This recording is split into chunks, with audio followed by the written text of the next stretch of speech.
എൻ്റെ പ്രിയപ്പെട്ട അനുജൻ ശ്രീ കെ വി ജഗന്നാഥൻ ഇവിടെ ഇന്ന്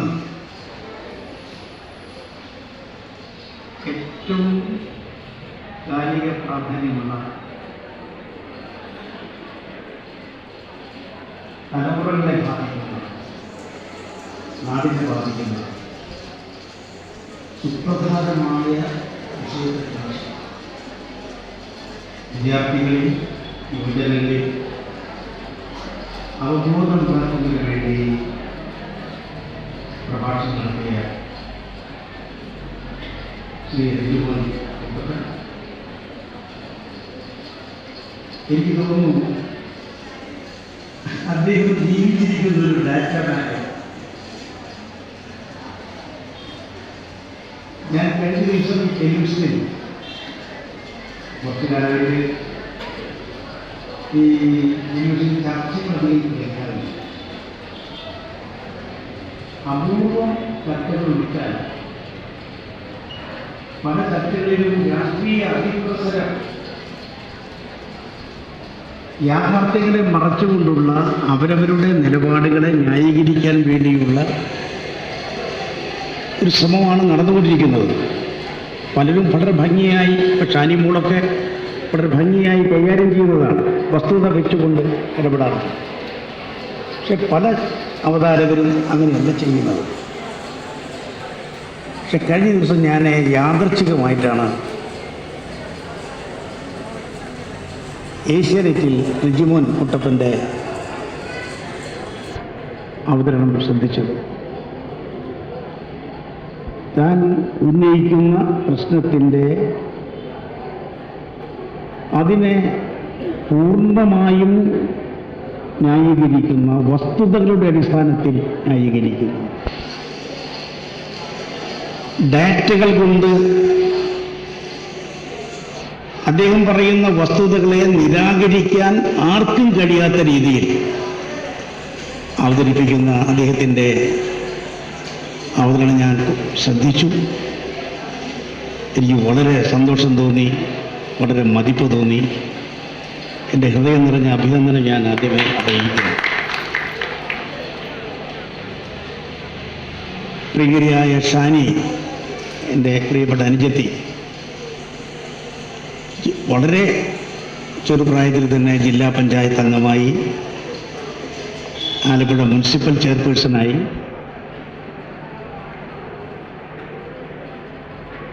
നിയമസഭാംഗമായി,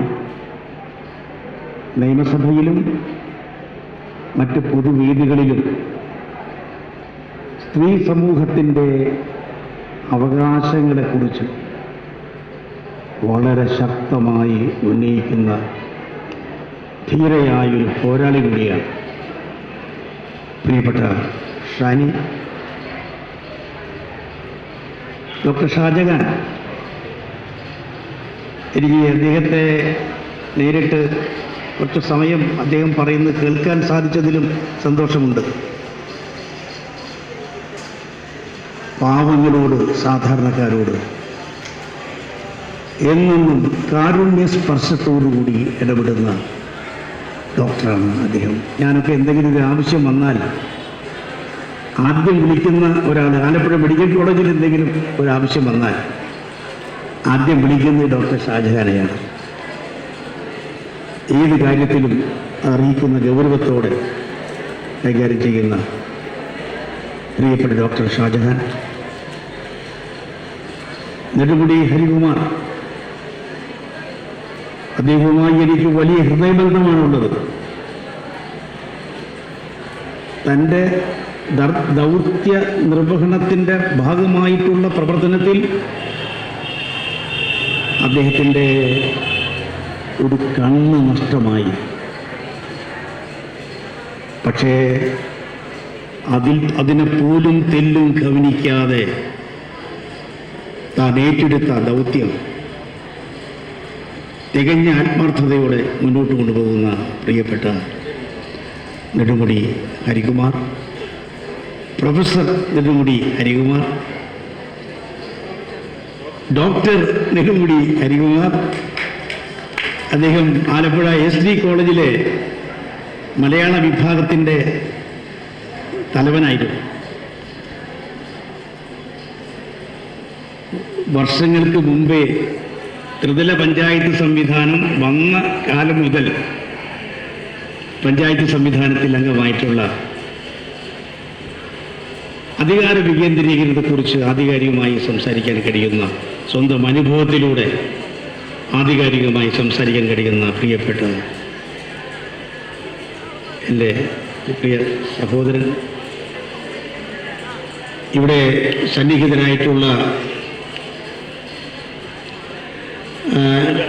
പ്രിയപ്പെട്ട സഹോദരൻ രവീന്ദ്രദാസ്, ഇവിടെ സന്നിഹിതരായിട്ടുള്ള നമ്മുടെ ഇന്ന് അധ്യാപക അവാർഡ് കിട്ടിയ ഉഷ ടീച്ചർ,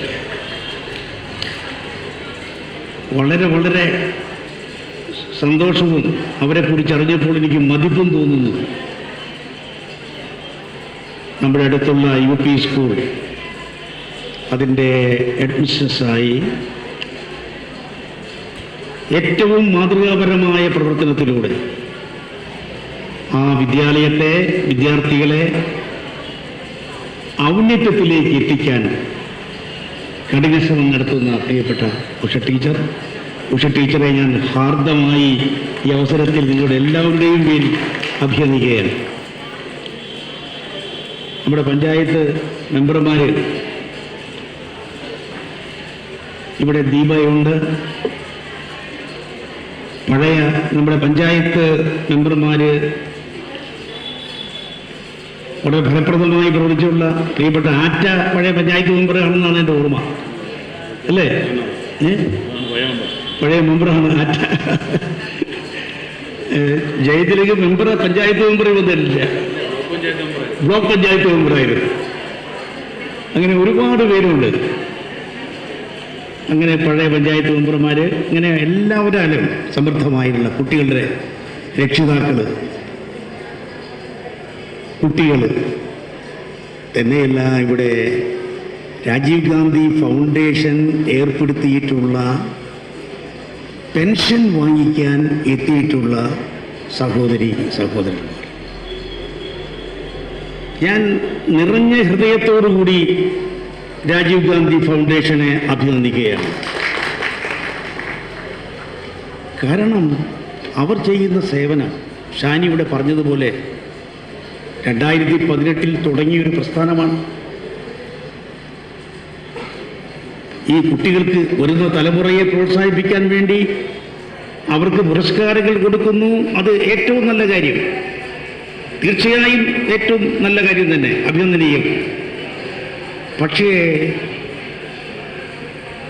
ഞാൻ ഏറ്റവും പ്രാധാന്യത്തോടെ കാണുന്നത് അശരണരായ, ആലംബഹീനരായ, പാവങ്ങളായ, രോഗഗ്രസ്തരായ, പ്രത്യേകിച്ചും ക്യാൻസർ പോലെ അതല്ലെങ്കിൽ മറ്റ് അസുഖങ്ങൾ പോലെ ബാധിച്ചിട്ടുള്ളവരെ സഹായിക്കാൻ വേണ്ടിയുള്ള ശ്രമങ്ങൾ. രാജീവ് ഗാന്ധി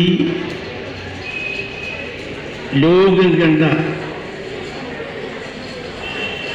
തലമുറകളുടെ മാറ്റത്തിനു വേണ്ടി പ്രവർത്തിച്ച ആളാണ്. 21ാം നൂറ്റാണ്ടിലേക്ക് ഇന്ത്യയെ കൈപിടിച്ച് ഉയർത്താൻ ശ്രമിച്ച വ്യക്തിയാണ്. നവീന വിദ്യാഭ്യാസ ക്രമം രാജ്യത്തിന് സംഭാവന ചെയ്ത വ്യക്തിയാണ്. ശാസ്ത്ര സാങ്കേതിക രംഗത്ത് ഇന്ത്യയെ ഏറ്റവും ഉയരത്തിലേക്ക് നയിച്ച വ്യക്തിയാണ്.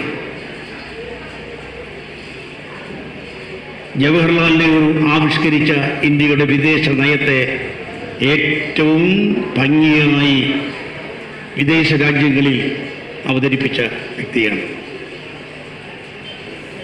പാവങ്ങൾക്ക് വേണ്ടി സമർപ്പിക്കപ്പെട്ടൊരു ജീവിതമായിരുന്നു അദ്ദേഹത്തിൻ്റെ. ജനങ്ങളുടെ ഐക്യത്തിന് വേണ്ടി, രാജ്യത്തിൻ്റെ അഖണ്ഡതയ്ക്ക് വേണ്ടിയാണ് അദ്ദേഹം ജീവിതമർപ്പിച്ചത്. ആ പ്രിയപ്പെട്ട രാജീവ് ഗാന്ധിയുടെ സ്മരണ നിലനിർത്തുന്നതിൻ്റെ ഭാഗമായി രാജീവ് ഗാന്ധി ഫൗണ്ടേഷൻ പാവപ്പെട്ടവർക്ക്, നമ്മുടെ സഹോദരങ്ങൾക്ക് പെൻഷൻ നൽകുകയാണ്. എനിക്ക് തോന്നുന്നു, ശരിക്കും പറഞ്ഞാൽ ഒരു ഭരണകൂടത്തിൻ്റെ ഉത്തരവാദിത്തമാണ് അദ്ദേഹം നിർവഹിക്കുന്നത്. നമുക്കറിയാം, ആദ്യമായി ഇന്ത്യയിൽ ഈ തരത്തിലുള്ള പെൻഷൻ സാമൂഹ്യ സുരക്ഷയ്ക്ക് വേണ്ടിയുള്ള പെൻഷൻ ആദ്യമായി ഇന്ത്യയിൽ കൊടുത്തു തുടങ്ങിയത് കോൺഗ്രസിൻ്റെ പ്രമുഖ നേതാവായ ആർ ശങ്കർ മുഖ്യമന്ത്രിയായിരുന്ന കാലത്താണ്. അന്ന് ഇന്ത്യയിൽ ഒരു സംസ്ഥാനത്തും പെൻഷൻ കൊടുക്കുന്നില്ല. ആർ ശങ്കർ സാറ് തൻ്റെ ബജറ്റിൽ ക്ഷയരോഗികൾക്ക് വേണ്ടി, വിധവകൾക്ക് വേണ്ടി ആദ്യമായി പെൻഷൻ അവതരിപ്പിച്ചു. അതിനുശേഷമാണ് മാറി മാറി വന്ന ഗവൺമെൻറ്റുകളുടെ നേതൃത്വത്തിന് കീഴിൽ പെൻഷൻ പദ്ധതികൾ ആവിഷ്കരിച്ചത്. ഇപ്പം എനിക്ക് തോന്നുന്നു കേരളത്തിൽ ലക്ഷക്കണക്കിന് പേർക്ക് പെൻഷൻ കിട്ടുന്നുണ്ട്. മുൻകാലങ്ങളിലൊക്കെ ഭരണാധികാരികൾ പെൻഷൻ കൊടുക്കുക എന്നുള്ളത് പെൻഷൻ എന്നുള്ളത് ജനങ്ങളുടെ അവകാശമാണ് എന്ന പരിഗണനയോടുകൂടി പെൻഷൻ കൃത്യമായി എത്തിച്ചിരുന്നെങ്കിൽ, നിർഭാഗ്യവശാൽ ഇപ്പോഴത്തെ ഭരണാധികാരികളുടെ നിലപാട് എന്താണ്? പെൻഷൻ സർക്കാരിൻ്റെ ഔദാര്യമാണെന്നാണ് ഇപ്പോഴത്തെ സർക്കാർ ഹൈക്കോടതിയിൽ പറഞ്ഞത്. ഈ പെൻഷനെക്കുറിച്ചൊരു റിട്ട് ഹർജി വന്നപ്പോൾ സംസ്ഥാന സർക്കാരിൻ്റെ നിലപാട് പെൻഷൻ ജനങ്ങളുടെ അവകാശമല്ല, സർക്കാരിൻ്റെ ഔദാര്യമാണെന്നാണ്. പെൻഷൻ യഥാർത്ഥത്തിൽ ജനങ്ങളുടെ അവകാശമാണ്. ആ അടിസ്ഥാന തത്വത്തിൽ നിന്നുകൊണ്ടാണ് ജീവിതത്തിൻ്റെ വിവിധ തലങ്ങളിൽപ്പെട്ടവർക്ക് പെൻഷൻ നൽകുന്ന നടപടികൾ അതാത് കാലത്ത് മാറി മാറി വന്ന സർക്കാരുകൾ സ്വീകരിച്ചിട്ടുള്ളത്. നമുക്കറിയാം, ഇന്ന് ആരോഗ്യരംഗത്ത് കേരളം ഒരുപാട് മുൻപന്തിയിലാണെങ്കിലും ഇന്നും ആരോഗ്യരംഗത്ത് അനാരോഗ്യകരമായ പല പ്രവണതകളും വളർന്നു വരുന്നുണ്ട്. കേരളം ആരോഗ്യരംഗത്ത് ഒരുപാട് മുന്നോട്ട് പോയി. പക്ഷേ കേരളം രോഗാതുരമായി മാറിക്കൊണ്ടിരിക്കുകയാണ്. നമ്മുടെ ആരോഗ്യ പ്രവർത്തനത്തിലുള്ള ഒരു പോരായ്മ എനിക്ക് തോന്നിയിട്ടുള്ളത്, മന്ത്രിയായിരുന്നപ്പോൾ എനിക്ക് തോന്നിയിട്ടുള്ളതാണ്. പക്ഷേ ഞാൻ 11 മാസം മാത്രമാണ് അധികാരത്തിലുണ്ടായിരുന്നത്. അതായത് നാം രോഗം വന്നാൽ ചികിത്സിക്കാനുള്ള സൗകര്യങ്ങൾ നമുക്കുണ്ട്. പക്ഷെ രോഗം വരാതിരിക്കാനുള്ള കാര്യങ്ങളെക്കുറിച്ച് ജനങ്ങളെ ബോധവൽക്കരിക്കുന്നതിന്, ആവശ്യമായ നടപടി സ്വീകരിക്കുന്നതിന് ഫലപ്രദമായി നമുക്ക് മുന്നോട്ട് പോകാൻ പറ്റുന്നില്ല. ഇന്ന് ഏത് രീതിയിലും പുതിയ പുതിയ രോഗങ്ങൾ വരാനുള്ള സാധ്യത ഒന്നും വേണ്ട. നമ്മുടെ ഭക്ഷണശൈലി, നാം ഉപയോഗിക്കുന്ന ഭക്ഷ്യവസ്തുക്കൾ, ഇപ്പം പഴങ്ങളും പച്ചക്കറികളും മിക്കതും അന്യസംസ്ഥാനത്തു നിന്ന് വരുന്നതാണ്. പക്ഷേ ആ പഴങ്ങളും പച്ചക്കറികളും കീടനാശിനികളാൽ സമൃദ്ധമാണ്, വിഷമയമാണ്. ഞാനിത് നേരിട്ട് അനുഭവിക്കുന്ന ആളാണ്. കിട്ടാവുന്ന വേദികളിലൊക്കെ ഞാൻ ആവർത്തിക്കുന്ന ആളാണ്. എന്തുകൊണ്ടെന്നാൽ എൻ്റെ സഹധർമ്മിണി ലത ഏതെങ്കിലും ഒരു പച്ചക്കറി, ഏതെങ്കിലും ഒരു പഴം വാങ്ങിച്ചു കഴിച്ചാൽ അപ്പം അറിയാം, അവരുടെ വായിക്കകത്ത് അപ്പോൾ റിയാക്ഷൻ വരും. അപ്പോൾ മിക്കവാറും ഈ പുറത്തുനിന്ന് വാങ്ങി കഴിക്കുന്നതൊക്കെ വിഷമയമാണ്. ഇതിന് പച്ചക്കറി മാത്രമല്ല, മത്സ്യം പുറത്തുനിന്ന് വാങ്ങിച്ചു കഴിച്ചാൽ പോലും ചിലപ്പോൾ പ്രശ്നമുണ്ടാകുന്നുണ്ട്. നല്ല നെയ്മീൻ, നല്ല തിളക്കമുള്ള നെയ്മീൻ വീട്ടിൽ കൊണ്ടുവന്ന് ഫ്രൈ ചെയ്ത് ഞാൻ കഴിച്ചു. പക്ഷേ വിഷമൊന്നും എനിക്ക് ഏൽക്കാത്തത് കൊണ്ട് തൽക്കാലം ഒന്നും സംഭവിച്ചില്ല. പക്ഷേ പാവപ്പെട്ട അവർക്ക് ഈ ഫിഷ് ഫ്രൈ കഴിച്ച് പെട്ടെന്ന് അവരുടെ വായിക്കകത്തൊക്കെ റിയാക്ഷൻ പോകും. അപ്പോൾ ചുരുക്കി പറഞ്ഞാൽ നാം ഉപയോഗിക്കുന്ന ഭക്ഷ്യവസ്തുക്കളിൽ വിഷാംശമുണ്ട്. ശരിക്കു പറഞ്ഞാൽ വളരെ കാര്യമായി സർക്കാർ തലത്തിൽ ശ്രമം ഉണ്ടാകേണ്ടതാണ്. എന്തുകൊണ്ട് നമ്മുടെ വിദ്യാർത്ഥികൾ അവർ കിട്ടുന്ന സമയം സ്കൂളുകളിൽ കാർഷിക വൃത്തിയിൽ ഏർപ്പെട്ടുകൂടാ? എന്തുകൊണ്ട് അടുക്കളത്തോട്ടങ്ങൾ ഉണ്ടാക്കിക്കൂടാ? എന്തുകൊണ്ട് നമ്മുടെ സർക്കാരിൻ്റെ കൈവശമുള്ള അധിക സ്ഥലങ്ങൾ, ഇപ്പോൾ ഓഫീസ് കെട്ടിടങ്ങൾ, ഓഫീസുകളിൽ അധികം വരുന്ന സ്ഥലങ്ങൾ, അവിടെ പച്ചക്കറി കൃഷി ചെയ്തുകൂടാ? എനിക്ക് തോന്നുന്നു കടക്കരപ്പള്ളി പഞ്ചായത്തിൽ ശ്രീ ജെയിംസ് പഞ്ചായത്ത് പ്രസിഡന്റായിരുന്ന കാലത്ത് നമ്മുടെ ഈ തൊഴിലാളികളുണ്ടല്ലോ, തൊഴിലുറപ്പ് പദ്ധതിയിൽപ്പെട്ട സഹോദരിമാരെ കൂടി ഉൾപ്പെടുത്തിക്കൊണ്ട് കാർഷിക പരിപാടി ആരംഭിച്ചതായി ഞാൻ ഓർക്കുന്നുണ്ട്. ശരിക്കു പറഞ്ഞാൽ നമുക്കാവശ്യമായ പച്ചക്കറികൾ നാം തന്നെ ഉൽപ്പാദിപ്പിച്ചേ മതിയാകൂ. പഴയ കേരള മുഖ്യമന്ത്രി പ്രിയപ്പെട്ട ഉമ്മൻചാണ്ടി KSU പ്രസിഡന്റായിരുന്ന കാലത്ത് ഞാനന്ന് ജനറൽ സെക്രട്ടറി ആയിരുന്നു. അന്ന് ആദരണീയനായ EMS നമ്പൂതിരിപ്പാടാണ് മുഖ്യമന്ത്രി. ബഹുമാനപ്പെട്ട MN ഗോവിന്ദൻ നായരാണ് കൃഷി വകുപ്പ് മന്ത്രി. MN ഗോവിന്ദൻ നായരുടെ ഒരു കമന്റ് വന്നു, വിദ്യാർത്ഥികൾ സമരരംഗത്ത് വന്നാൽ മാത്രം പോരാ, സമരം ചെയ്യുന്ന വിദ്യാർത്ഥികൾ എന്തുകൊണ്ട് കാർഷിക മേഖലയിലേക്ക് കടക്കുന്നില്ല? MNന്റെ അഭിപ്രായം ഉൾക്കൊണ്ടുകൊണ്ട് അന്ന് KSU പ്രസിഡന്റായിരുന്ന ശ്രീ ഉമ്മൻചാണ്ടി ഓണത്തിന് ഒരു പറ നെല്ല് എന്ന കാർഷിക പരിപാടി ആവിഷ്കരിച്ച് വിജയകരമായി നടപ്പാക്കിയത് ഈ അവസരത്തിൽ ഞാൻ ഓർക്കുന്നു. അതുകൊണ്ട് നമുക്ക് വേണ്ട പച്ചക്കറികൾ നാം ഉൽപ്പാദിപ്പിച്ചേ മതിയാകൂ. വിഷമുക്തമായ പച്ചക്കറിയിൽ നിന്നും ഭക്ഷ്യവസ്തുക്കളിൽ നിന്നും നമുക്കൊരു മോചനമുണ്ടായേ മതിയാകൂ എന്ന കാര്യത്തിൽ യാതൊരു സംശയവുമില്ല. നമ്മുടെ ഹോട്ടലുകളിലൊക്കെ, ഞാൻ എല്ലാ ഹോട്ടലുകളെയും അടച്ച് ആക്ഷേപിക്കുകയല്ല, പക്ഷെ പല ഹോട്ടലുകളിലും ഫുഡ് സേഫ്റ്റി അധികൃതർ റെയ്ഡ് നടത്തുമ്പോൾ പഴകിയ ഭക്ഷ്യവസ്തുക്കൾ പിടിച്ചെടുക്കുന്നത് കാണാൻ സാധിച്ചു. എന്നെ ഞെട്ടിച്ചത് കളമശ്ശേരിയിൽ ഒരു സ്ഥലത്ത് 750 കിലോ ചത്ത കോഴിയുടെ മാംസം അവർ ശേഖരിച്ചു വെച്ചിരിക്കുന്നതായി റിപ്പോർട്ട് വന്നിരുന്നു. പ്രമുഖ പല ഹോട്ടലുകൾക്കും വിതരണം ചെയ്യുന്നത്, ചിക്കൻ വിതരണം ചെയ്യുന്നത് അവരാണെന്ന് TV വാർത്ത വന്നപ്പോൾ ഞാൻ തന്നെ ഞെട്ടിപ്പോയി. അപ്പോൾ ചുരുക്കി പറഞ്ഞാൽ നാം കഴിക്കുന്ന ആഹാരം വിഷമയമായി മാറുന്നു.